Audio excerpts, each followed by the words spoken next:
not a very innocent guy. Yeah.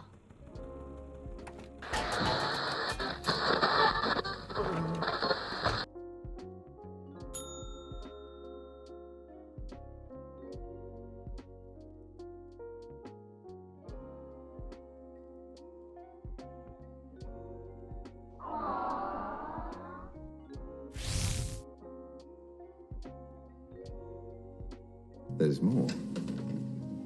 Much more. Something big's coming, isn't it? President Trump, welcome back to Meet the Press. Thank you very much. Thank you so much for being here to mark your first 100 days in office. It has been an incredibly busy 100 days. You've signed more than 140 executive orders. You've been focused on the border, the economy, foreign policy. What is your biggest goal in the next 100 days? Well, I think we're going to see a lot of results. We've already seen them on the border. We have the best border in the history of our country. It was 99.999, and nobody ever thought that was possible. In fact, Biden, if you remember, said he has to get legislation. And I said, no, you just need a new president. And I guess I was right. We have the best border we've ever had.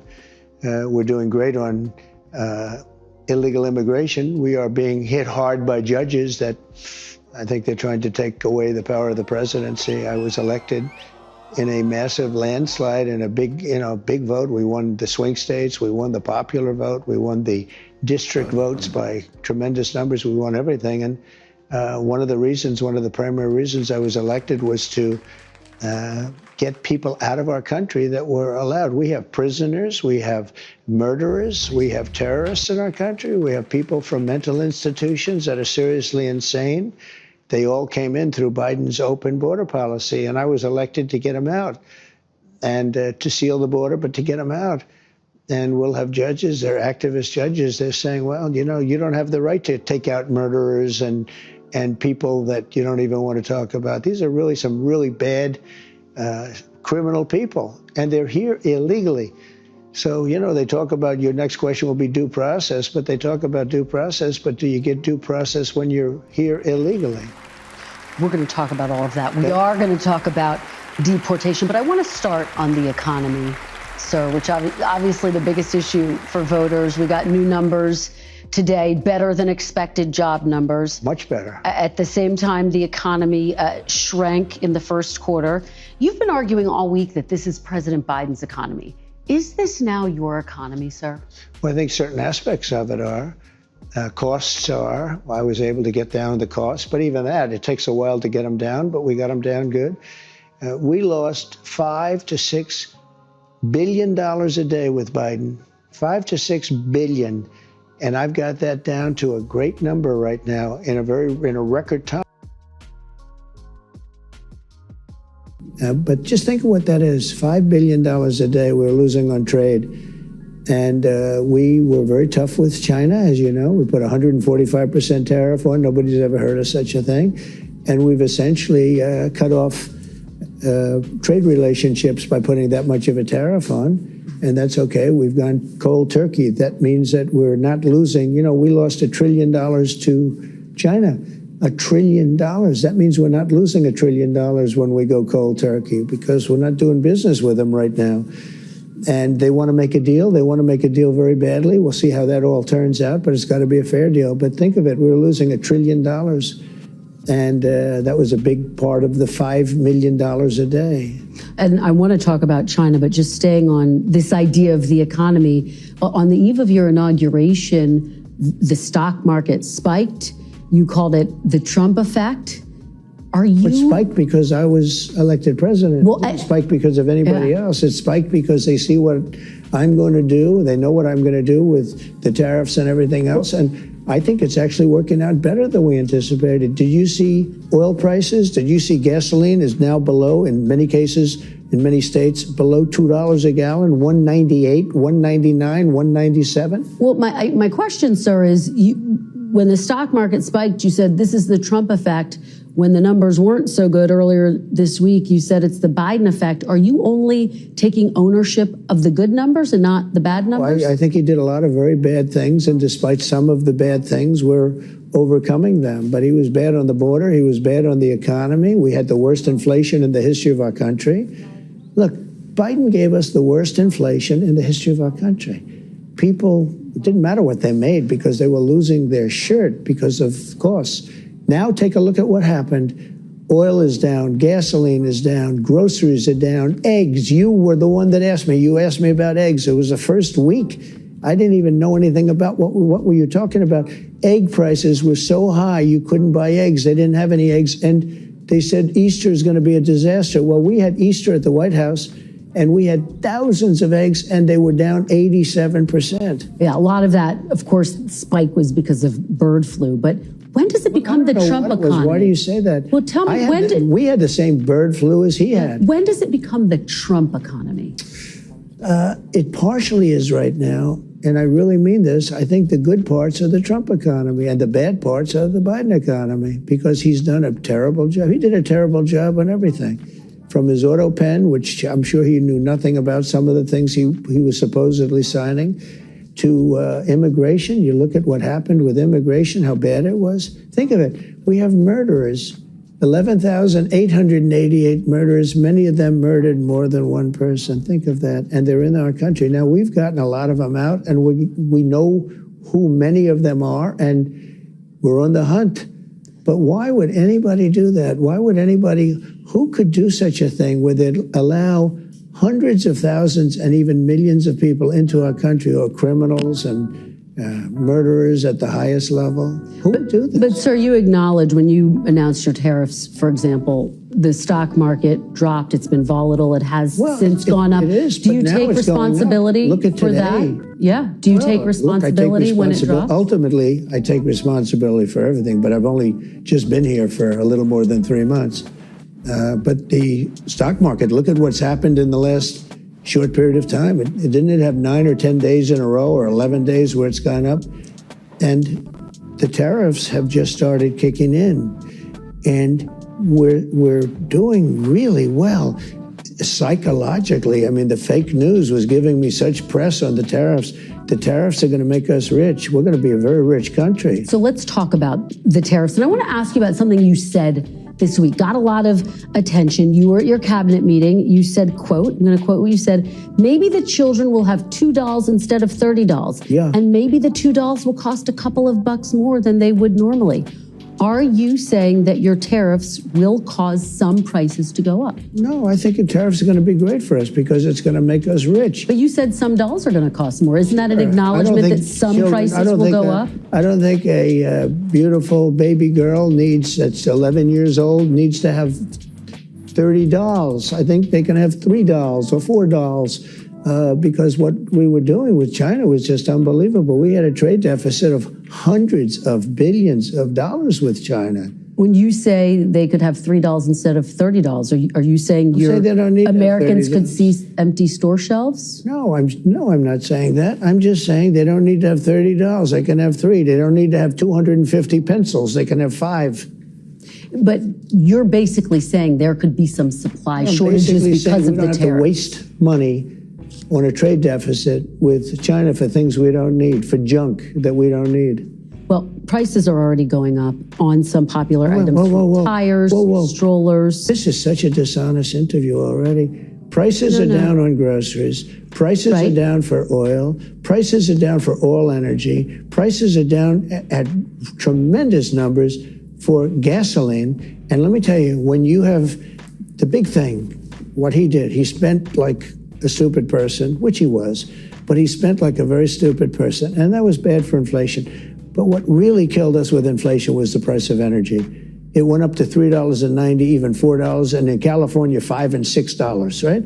Okay, I have it down to $1.98 in many states right now. When you go that much lower on energy, which is ahead of my prediction, because I really thought I could get it down into the 250s. We have it down at $1.98 in numerous places. But when you say costs are going up, even mortgage rates are going down. Well, but let me give you some examples. These are actual examples. So you're saying the prices that are going down, some prices are going up. Tires, strollers, some clothing in the wake of your tariffs. Excuse me, that's peanuts compared to energy. Energy is 60% of the cost. But sir, you Energy is the big. You campaigned on a promise to bring prices down on day Well, I don't know. When one. you say strollers are going up, what kind of a thing? I'm saying that gasoline is going down. Gasoline is thousands of times more important than a stroller someplace. But what do you say to Americans who say they voted for you because they want and they need relief right now? And they're getting it. Right now? What about those even mortgage rates? It was different just items I just mortgage mentioned? rates are going down, despite the fact that we have a stubborn Fed. But you said even dolls could cost a couple bucks more. Maybe they might, but you don't need to have, as I said, $35. You can have 2, 3, 4, and save a lot of money. We don't need to feed the beast. I guess you're talking about this transition cost. How long should people expect that transition to last, Mr. President? I can't tell you that. I can tell you that we're making a lot of money. We're doing great. Again, we're losing more than $5 billion a day. $5 billion a day. You don't talk about that. And right now, we're going to be at a point very soon where we're making money every day. Look, how soon? We were losing hundreds of billions of dollars with China. Now we're essentially not doing business with China. Therefore, we're saving hundreds of billions of dollars. Very simple. You take me to my next question, which is about China. They've been making a number of public statements. Very positive statements the last 24 hours. Well, and most recently, they said before talks could happen, the U.S. would need to remove unilateral tariffs. Would you consider dropping the tariffs to get China to the negotiating table? No. They first of all, you're giving me a statement that was said a week ago. You're not giving the statement that was said today. I have May 2nd Chinese Commerce Ministry. Do you know what they said today? The U.S. wants to negotiate. Forward. It should show sincerity by preparing to take actions in correcting its mistakes and canceling the unilateral tariffs. They made, first of all, they made numerous statements. Yes, they've made numerous statements. You know how many people speak for yes. China? It's like yes. 50 They've made numerous statements. I can give you a statement for any occasion. Yes, yes. But they said today they want to talk. Look, China, and I don't like this, I'm not happy about this, China's getting killed right now. They're getting absolutely destroyed. Their factories are closing, their unemployment is going through the roof. I'm not looking to do that to China. Now, at the same time, I'm not looking to have China make hundreds of billions of dollars and build more ships and more army tanks and more airplanes. So you're not, just to be very clear, you're not dropping the tariffs against China to get them to the negotiating table. Those tariffs are staying on. Why would I do that? Would you lower them? At some point, I'm going to lower them because otherwise you could never do business with them. Yeah. And they want to do business very much. Look, their economy is really doing badly. Their economy is collapsing.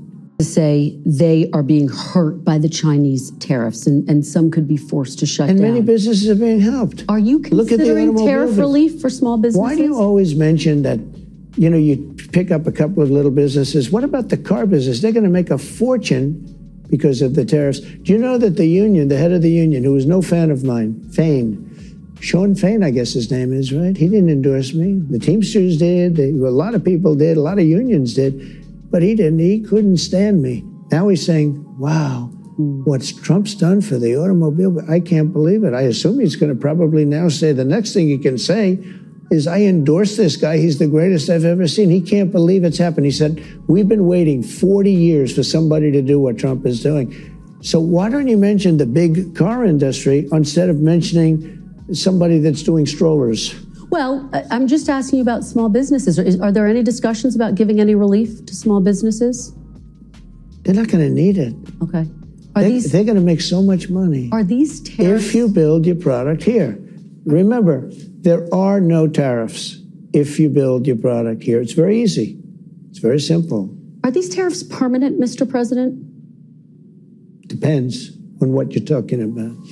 One of the things that is going to bring and has brought, so I think we probably have close to $9 trillion of investments coming into this country. If you look at other presidents, there's never been anything like that. This is over a period of 2 months. You got to give me a little break on the 1 month because we're 3 months. But, you know, let's say we had to get started. We had a lot of fake news at the beginning, so we had to beat that down. But so let's say in 2 months. So in just a short period of time, a matter of a couple of months, we have the largest number ever in history invested in the United States and committed. We have between guaranteed, spoken for, and people that are going to make a decision and announce it pretty soon, close to $9 trillion. We've never had anything close. Now, that's Apple building $500 billion worth of plants. They always built their plants in China. Now they're building their plants over here. That's the biggest computer company, the biggest chip company in the world. You know, the chip company from Taiwan, which is the biggest in the world, is committed for $500 billion. Another one's committed for $300 billion. We have companies, nobody's ever seen anything like it. Let me tell you the other thing, very importantly, automobile companies, plant after plant after plant, Toyota, Honda, Ford, General Motors, Stellantis. I mean, nobody's ever seen anything like it. And I don't like this, but it happens to be. They're stopping work in Mexico, and they're stopping work in Canada, and they're all moving here. This is important, though. You're not taking the possibility that these tariffs could be permanent off the table. Some of them. Oh, I wouldn't do that, because if somebody thought they were going to come off the table, why would they build in the United States? Ask you You about, understand that, right? Yeah, no, I mean, but that's why I'm asking, because there's a lot of, I think, uncertainty for CEOs, for business owners. They want to know, are these tariffs permanent? I think there's only uncertainty in the fake news. I don't think there's uncertainty. I mean, I've been very rigid, very strong on it, but I will say I'm flexible. Like with respect to parts made outside of the country, I gave the automobile companies a little extra time. You know, you're talking about 15% and then 10% of the parts put in a car. I gave them a little extra time without penalizing them. And I did that only to help, you know, companies. We're looking to help companies. We want them to thrive and to hire a lot of people, and that's what's happening. Let me ask you about some of what Wall Street has said. Some people on Wall Street have expressed concerns that the possibility of a recession is increasing. And I want to know what you think about that.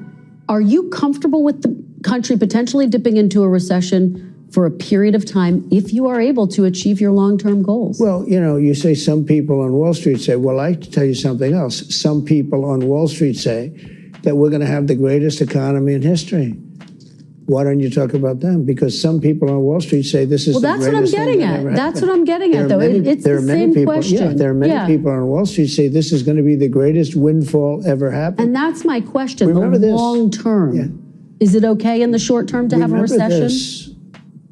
Look, everything's okay. What we are, I said, this is a transition period. I think we're going to do fantastically. One of your colleagues on another fake news station, ABC, said, do you guarantee 100% that a certain person is going to do a fantastic job as, let's say, Secretary of Defense, okay? Because that was the question. I said, what kind of a question is that? Do I guarantee 100%? Nobody guarantees 100%. But I will say this. I think we're going to have an economy the likes of which we've never had before. You know, my 4 years were phenomenal, as you know, the stock market. In fact, even though we had to go through the COVID thing, that horrible situation with COVID, we did numbers, and when I gave it over, when I handed it over, the election was rigged, and because of that, we have a lot of problems, by the way. But when I handed it over, what happened? The market was higher than it was previous to COVID coming in. Yeah. Nobody could believe it. The stock market I'm talking about. I don't want to look back, but you did take your case to court about that. Back. You took your case to court about your allegations against the election. Let me ask you, There's sir. no question about it. The election was rigged. The facts are in, and it's still being litigated. Let's go. You did take your case to court more than 60 times and didn't win those cases. I won a lot of court cases. Just to button that up, though, sir. Just to button that up. What are you talking about? How the election worried are you? Are we talking about the election Let's of talk about 2020? here and now. Let's talk about the here and now. election of 2020? Let's not talk about. Let's talk about here and now. Are you worried about a recession? No. Okay. No. I think we're going to have the greatest economic. I mean, are you worried it could happen? Do you think it could happen? Anything can happen, but I think we're going to have the greatest economy in the history of our country. I think we're going to have the greatest economic boom in history. Let me ask you about this call to Amazon founder Jeff Bezos this week in response to a report that Amazon was going to display tariff costs next to product prices. Are you going to punish CEOs who increase their prices because of tariffs? I think what is a great misnomer is the word tariff in many cases It's not, to me, I don't view it as a tax. I view it as an incentive for people to come into the United States and build plants, factories, offices, a lot of things. I think it's an incentive, but the thing that's not known is if you look back and see, oftentimes like China or Vietnam or other countries, not just China, because China's an abuser, but there are other abusers. Many of them are friends, or so-called, I say friend and foe, and friend is oftentimes worse than foe. But what people don't understand is, and this is a lot, the country eats the tariff, the company eats the tariff, and it's not passed along at all. Well, some CEOs are saying they're going to have to pass it on. So how do you deal with those CEOs? But the company, how do you deal with those CEOs? China is eating the tariffs right now. What do you say to those CEOs who are saying, we might have to pass this on to the consumer? Well, they say that because maybe it's to their advantage to say it. Will Maybe you punish them? No, because you know what? I want them to build plants in the United States. That way they don't have any tariffs. See, tariffs will, and not only will, look at what's happened. In 2 months, we're close to $9 trillion of investment. We've never been anywhere near that. What did you say to Jeff Bezos? He's just a very nice guy. We have a relationship. I asked him about it. He said, well, I don't want to do that. And he took it off immediately. So he changed course. And will you take that same tactic with other CEOs if you I'll feel always like... call people if I disagree with them. If I think that somebody's doing something that's incorrect, wrong, or maybe hurtful to the country, I'll call, absolutely. Wouldn't you want me to call?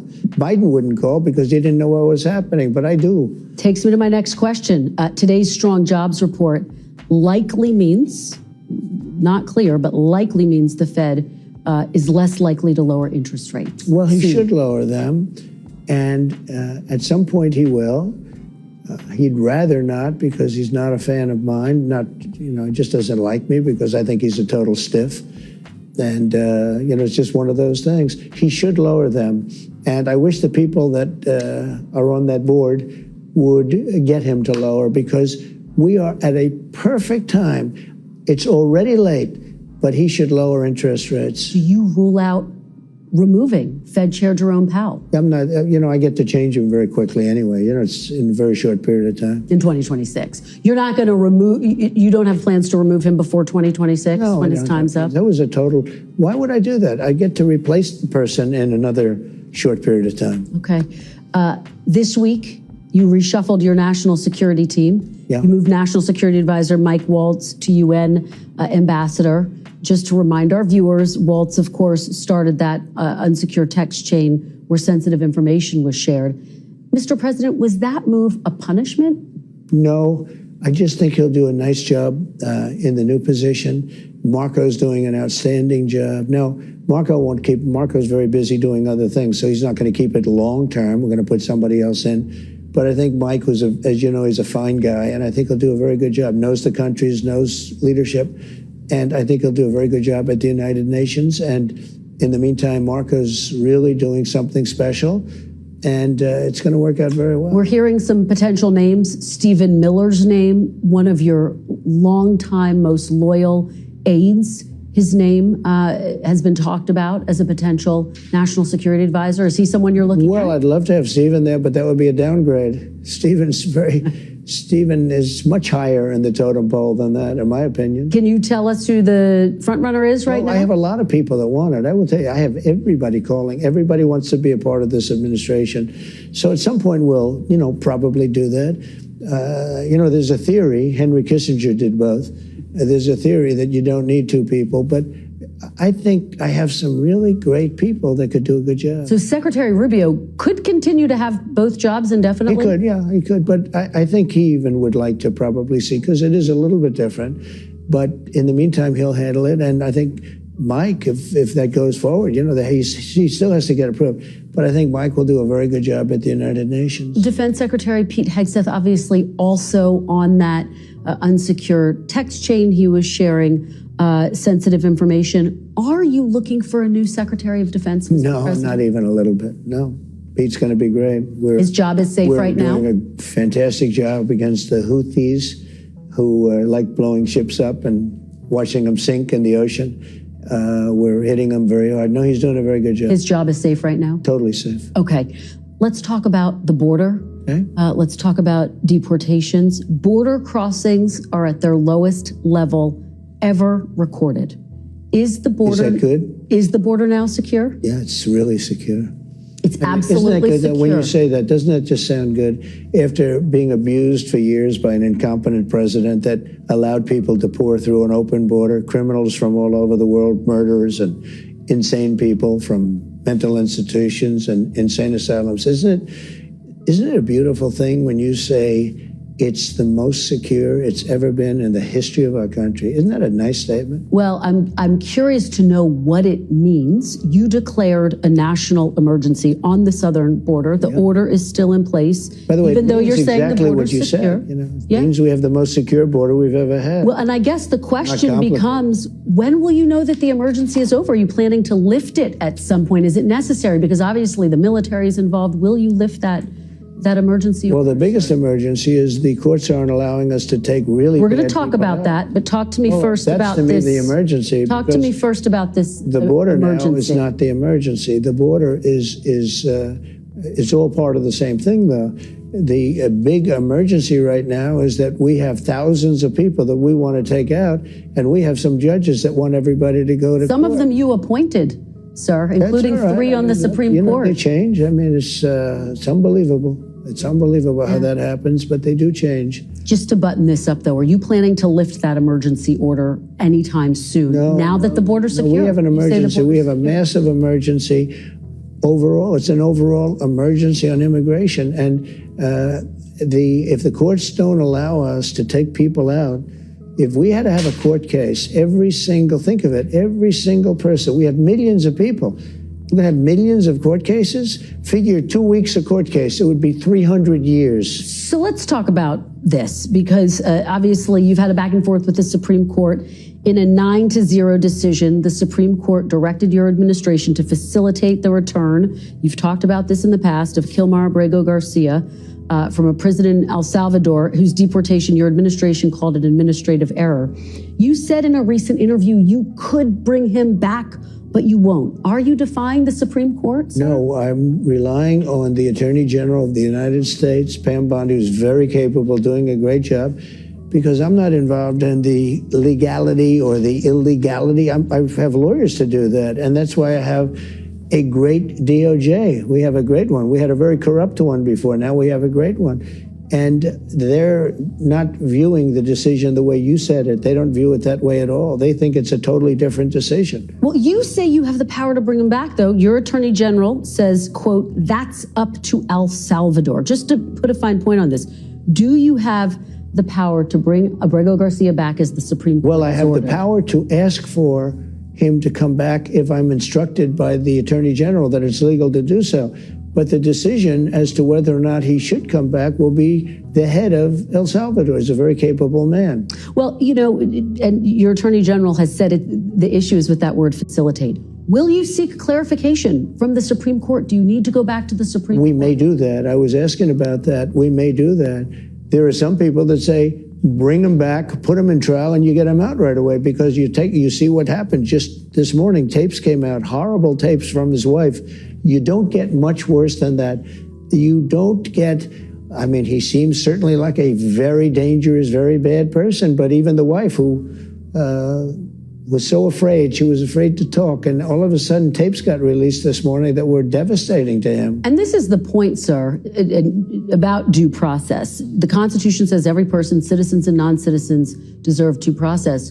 Why not push to have him come back, present all of that evidence in court, let a judge decide? Well, I'll leave that to the lawyers, and I'll leave that to the Attorney General of the United States, but because they're in it. You have to understand, I'm dealing with Russia and Ukraine. I'm dealing and we're with going to talk China. about that. I'm dealing with Iran. I'm dealing with Rwanda and Congo, who are fighting, and we're trying to get that one straightened out, and I think we have done that.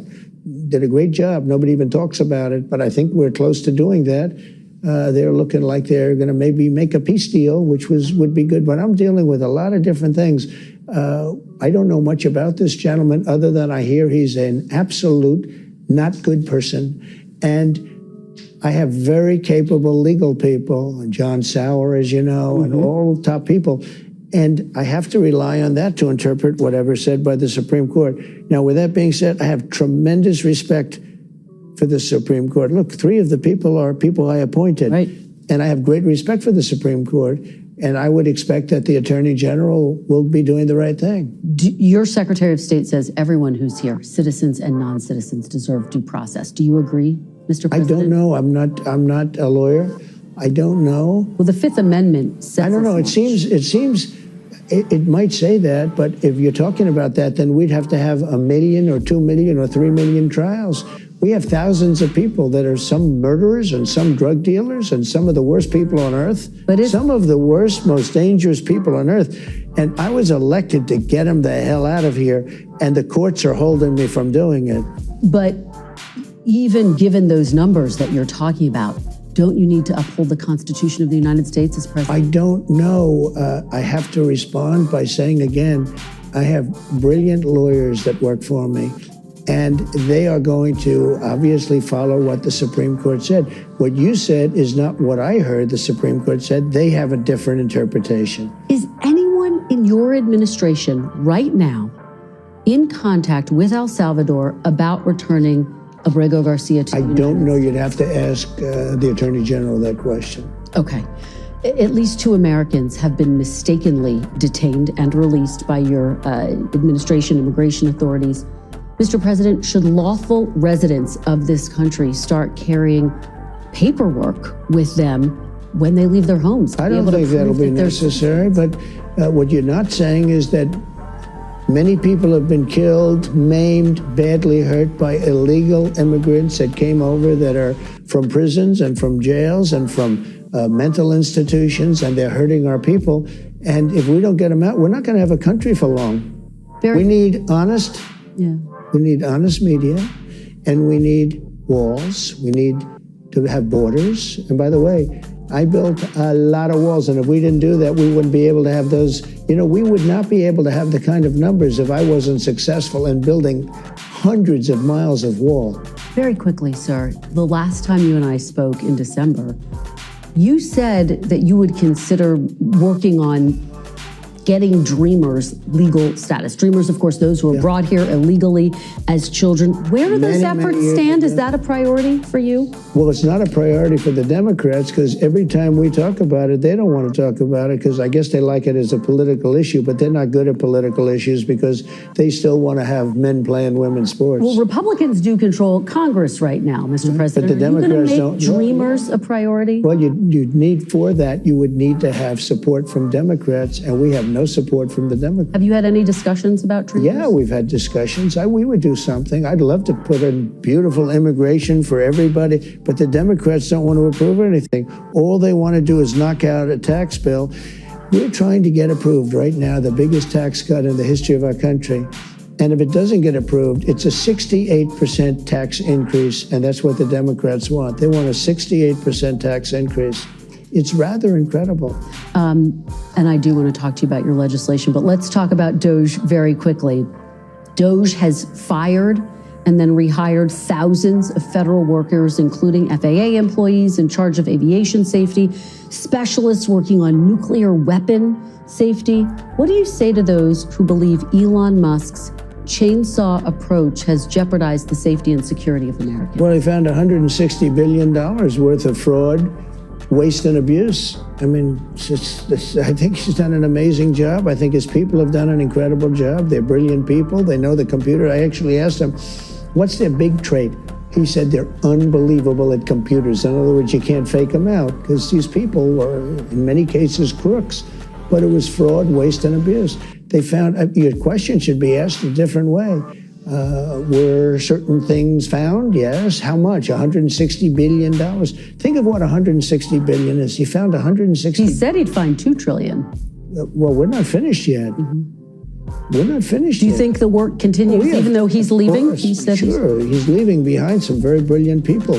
They were on television last night. They're super high IQ people. I like high IQ people. The Democrats don't have many of them. Let me ask you about some news that broke. You are threatening to rescind Harvard's tax-exempt status. And yet directing the IRS to investigate and rescind a university's tax-exempt status is contrary to what's in the federal law. The law says you can't do this. Do you think you're following the law? Well, I tell you, I'm going to just follow what the lawyers say. They say that we're allowed to do that, and I'm all for it. But everything I say is subject to the laws being 100% adhered to. Are you willing to take this to court if it becomes a court fight? You're gonna Sure. take it that far? We've won a lot of cases. All right, let's talk about some of the other actions you've taken over the past 100 days. Last month, you directed your Attorney General, Pam Bondi, to review 2 people who you perceived to be your political adversaries. And yet you told me in December that you would not direct the Justice Department to investigate your political foes. What changed? Well, no, I just look at people, and I'm not directing anybody. They looked at these 2 people. They might have known it, or they might have heard it from 2 years ago. One person said, he knew me so well. He was, I think, on CNN or MSDNC, but they're both failing networks. You're happy to know, even though one of them, I guess, is related to you in one form or another, although they're trying to cut him loose as fast as possible. But it was well known that this one person, it was almost like he was my brother. I don't even know who he is. Maybe he was there. Maybe he was in the Oval Office a few times as a surrogate for, somebody in some form of government, along with 25 other people that sat in the back of the room or stood in the back of a room. I have no idea who this guy is. And he's out there. And then he did a book called Anonymous. I think that's really subversion. I think it's spying. It's something really bad. But you passed an executive order calling for your Attorney General to investigate that. For a long time. And the other one said that the election was so wonderful. It was it turned out it wasn't a wonderful election. It was a corrupt election. Let me ask it this way, sir, because when